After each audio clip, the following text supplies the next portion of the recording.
There's a new administration in Washington. What does that mean for your retirement account?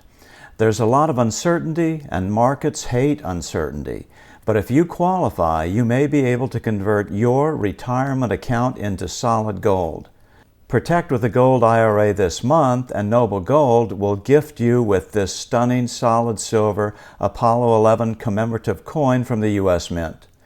Click on the link below or call 877-646-5346 to see if you qualify. Good morning. I'm still reporting on the coup. The great thing about reporting on diverse fields is that when you do go down the wrong path, faithful viewers will soon let you know about it so that a course correction can be applied. Such is the case with our last report, number 3553, Biden may be doing something good, with 3 question marks.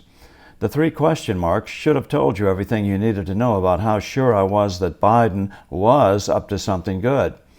But what it also should have told you is that I was unsure of exactly what was going on here.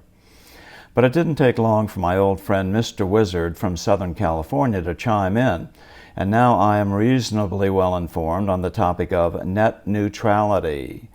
Net neutrality was a pet project of Barack Obama and a dream project of the Democrat Party politicians. Therefore, pretty much by definition, it would be an absolute disaster for free internet access and innovation. Net neutrality would drive up internet access costs, limit innovation and tech advances, reduce access to high-speed internet, and force extensive government regulation, according to Mr. Wizard. Net neutrality makes it so that the only technology available in the U.S. becomes 20 years obsolete in less than 2 years. It is no different than H.R. 1 and H.R. 5 trying to force equality for the sake of the common people, namely the Democrat Party, while making it too expensive for middle class and companies in need of the faster speeds, unable to get them due to overregulation. For example, broadband speeds are nice to have, but not economically viable for cable providers to immediately make available to everyone everywhere. If you really need the speed, like folks who upload videos regularly, there are ways you can get it, but you have to pay for it. That's always been the cost of being on the leading edge of technology, and everybody knows it. For example, on our first weekly live podcast last Friday at 7 p.m. Eastern, veteran reporter John Hammer didn't realize that his internet speed in his office would not support a live video stream until we tested it live. His video fell apart and we had to resort to turning it off because there was only sufficient bandwidth to support his audio.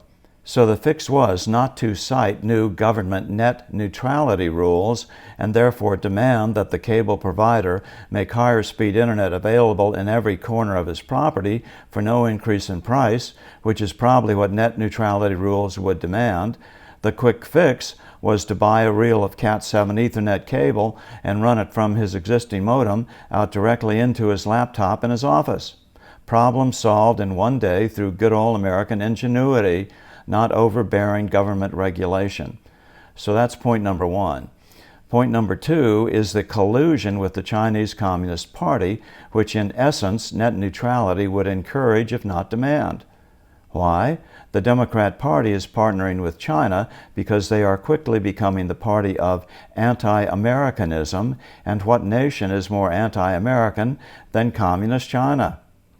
Facebook, Amazon, Twitter, and Google do business in China, and since China is by definition a dictatorship, not a republic, no business can exist unless it plays by the ground rules set by the Chinese Communist Party to benefit them and them alone.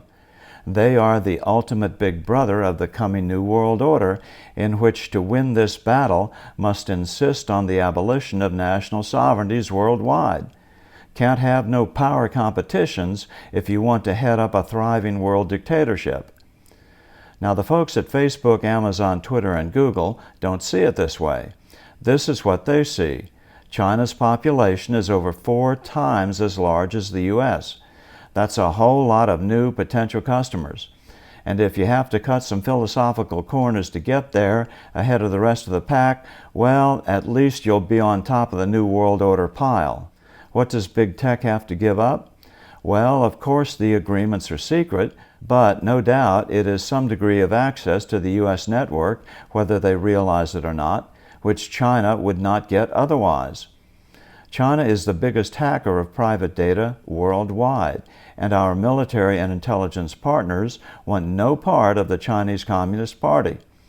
So, mandating net neutrality in the U.S. will no doubt benefit the Chi-Coms and would be a major breach of U.S. security, and that can mean nothing but disaster for this country and the world.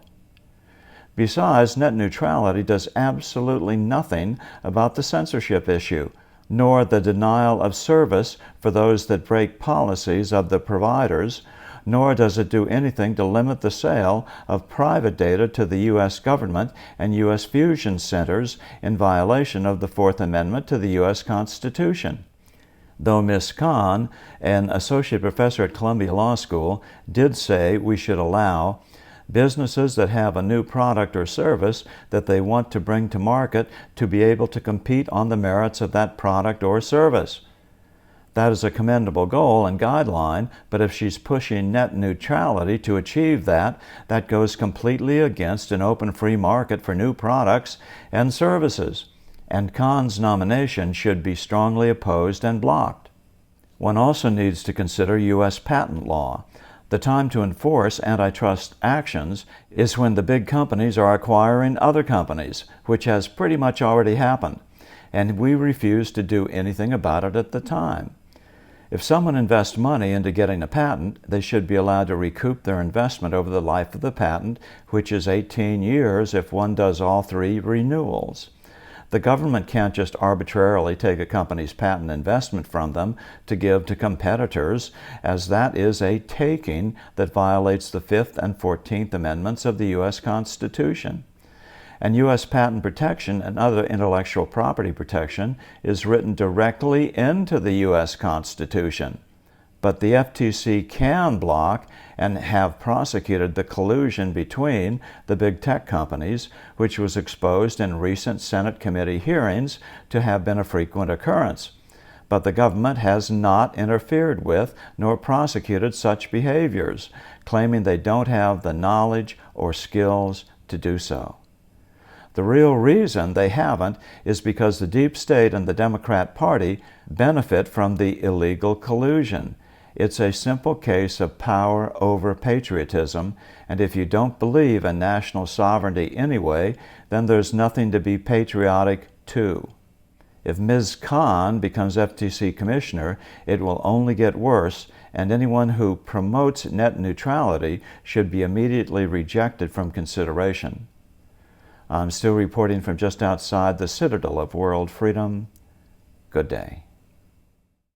Every doctor on TV says that we all need to boost our immune systems, and STEM Enhance does that in a unique way by increasing blood levels of your own adult stem cells, the backbone of your immune system, by over 30% in just 1 hour.